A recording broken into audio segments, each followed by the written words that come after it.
Salam, bertemu lagi kita semua. Selamat menikmati video kami. Mohon maaf jika kami ada salah. Semoga kita baik-baik saja. Salam. Sekarang masuk ke video. Sugondo Jojo Puspito. Tentu saja kemungkinan tidak asing di telinga kita.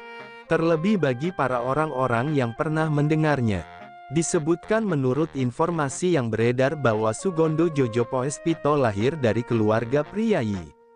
Anak dari Kromo Sarjono, seorang penghulu dan mantri juru tulis desa di Tuban.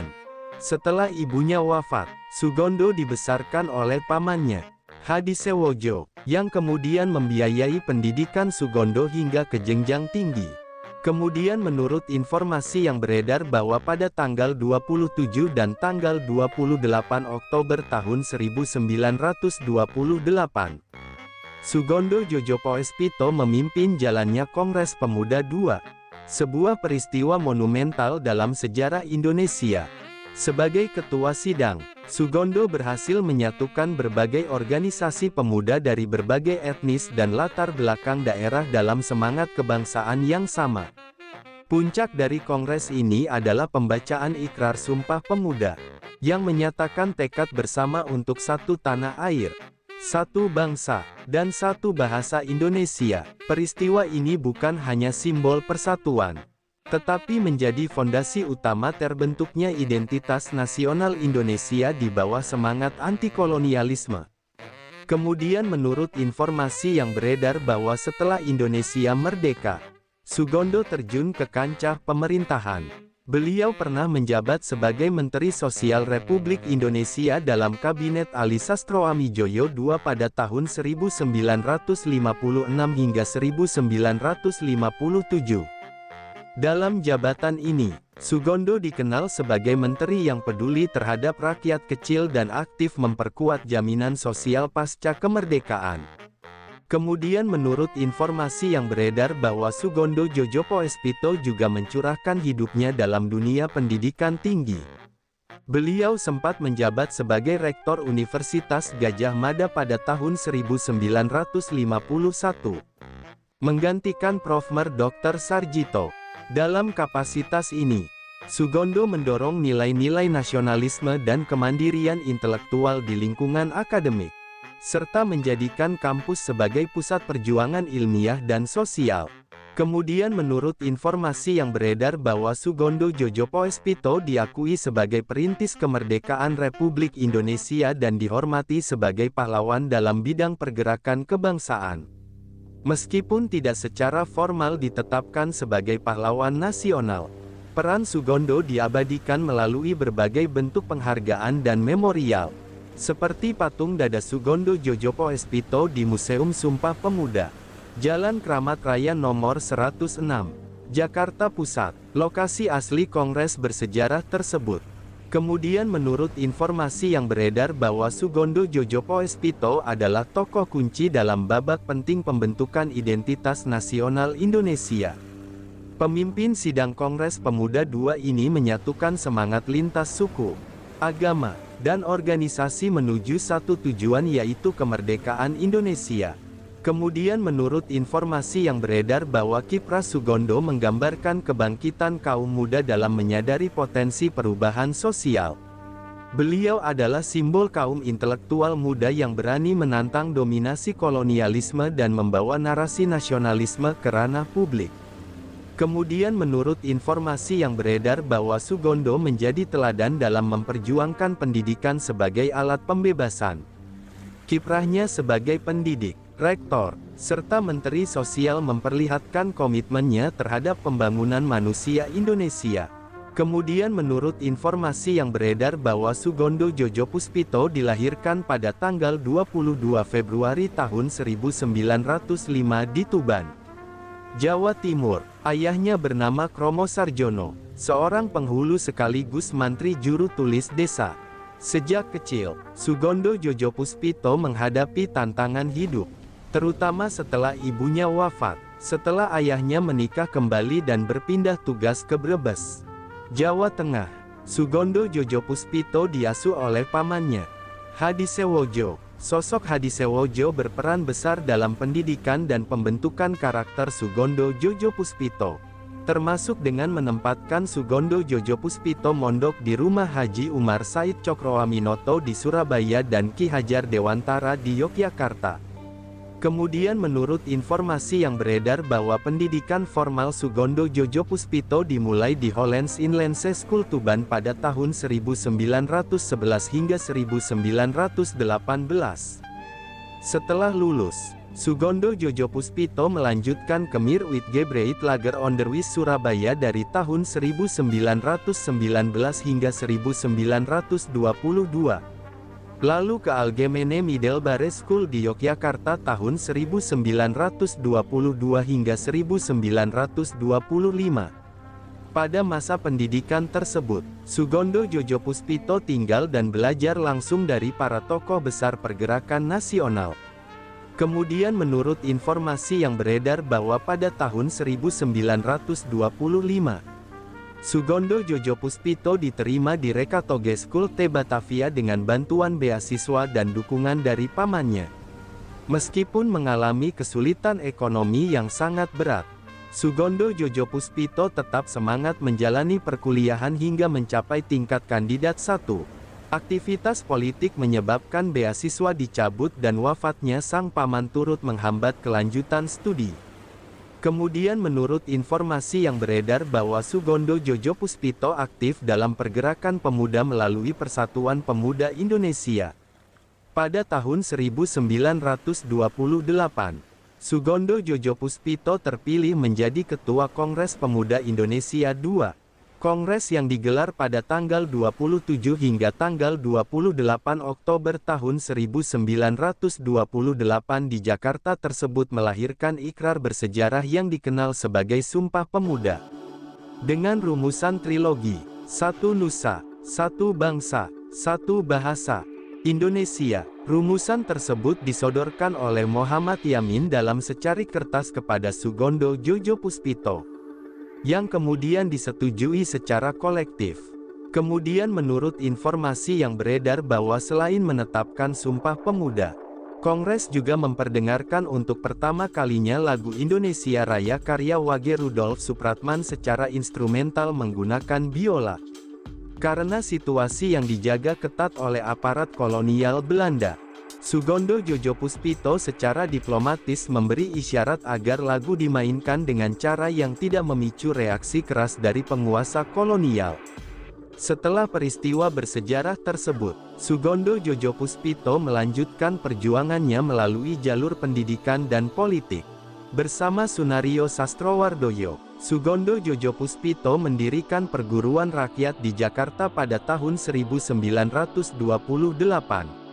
Kemudian pada tahun 1930, atas permintaan Ki Hajar Dewantara, Sugondo Jojopuspito mengajar di Taman Siswa Bandung dan diangkat menjadi kepala sekolah pada tahun 1932. Kemudian menurut informasi yang beredar bahwa pada tahun 1933, Sugondo Jojopuspito menikah dengan Suwarsi Jojopuspito, seorang penulis dan pendidik lulusan Ropise Quick School Surabaya. Ketika gelombang penangkapan aktivis politik terjadi di bawah rezim Gubernur Jenderal Bonifacius Cornelis de Jonge, Sugondo Jojopuspito memilih bergabung dengan Pendidikan Nasional Indonesia yang dipimpin oleh Sultan Syahrir. Meskipun sempat ditangkap pada tahun 1934, Sugondo Jojopuspito tidak terbukti sebagai anggota partai, sehingga hanya dikenai larangan mengajar. Setelah larangan tersebut dicabut, Sugondo Jojopuspito mendirikan sekolah lokasiswa di Bogor, namun tidak berlangsung lama karena kurangnya murid. Perjalanan hidup selanjutnya membawa Sugondo Jojopuspito mengajar di berbagai kota seperti Semarang, Surabaya, dan Bandung, serta bekerja sebagai wartawan lepas. Pada tahun 1940, Sugondo Jojopuspito pindah ke Batavia dan bekerja di kantor statistik serta sebagai wartawan The Batavia's Nieuwsblad. Kemudian menurut informasi yang beredar bahwa pada tahun 1941, Sugondo Jojopuspito dipercaya oleh Sumanang menjadi pemimpin kantor berita Antara. Pada masa pendudukan Jepang, Sugondo Jojopuspito bekerja sebagai pegawai Sihabu atas rekomendasi kawan lamanya, Noto Susanto. Setelah kemerdekaan, Sugondo Jojopuspito menjadi anggota Badan Pekerja Komite Nasional Indonesia Pusat, dan menjabat sebagai Menteri Pembangunan Masyarakat dalam Kabinet Halim pada masa Republik Indonesia Serikat. Kemudian menurut informasi yang beredar bahwa setelah pengakuan kedaulatan tahun 1950, Sugondo Jojopuspito memilih pensiun dari jabatan publik dan menghabiskan waktu dengan membaca dan berdiskusi bersama rekan-rekan seperjuangan. Beberapa tokoh yang rutin menjenguk Sugondo Jojopuspito antara lain Sultan Hamengkubuwono IX, Sutan Syahrir, serta Romo Mangunwijaya. Meskipun Presiden Soekarno pernah menawarkan posisi pemerintahan, Sugondo Jojopuspito memilih menolak tawaran tersebut tanpa alasan yang jelas.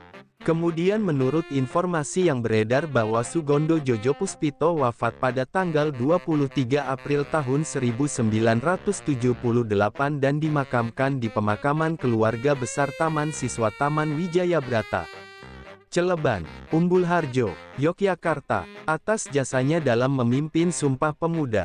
Pemerintah Republik Indonesia menganugerahkan tanda kehormatan Bintang Jasa Utama pada tahun 1978 dan Satya Lancana Perintis Kemerdekaan pada tahun 1992. Nama Sugondo Jojopuspito kemudian diabadikan oleh Kementerian Pemuda dan Olahraga melalui Gedung Wisma Sugondo Jojopuspito di Cibubur, yang diresmikan pada tanggal 18 Juli tahun 2012 sebagai fasilitas kepemudaan nasional. Meskipun peringatan Sumpah Pemuda setiap tahun dilaksanakan secara resmi, hingga kini nama Sugondo Jojopuspito belum ditetapkan sebagai pahlawan nasional. Upaya pengusulan gelar tersebut masih terus digagas oleh Kementerian Pemuda dan Olahraga sejak tahun 2012. Sugondo Jojopuspito memiliki hubungan erat dengan tokoh-tokoh nasional seperti Marsunario Sastrowardoyo, yang menjadi inspirasi pemberian nama kepada putranya, Sunario. Istri Sugondo Jojopuspito, Suwarsi Jojopuspito, merupakan penulis dan pendidik yang menulis dalam 3 bahasa dan menerima Bintang Budaya Parama Dharma pada tanggal 14 Agustus tahun 2013. Anak-anak Sugondo Jojopuspito juga dikenal berprestasi di bidang hukum, keuangan, dan teknik. Sumber referensi Google Chrome dan ChatGPT+.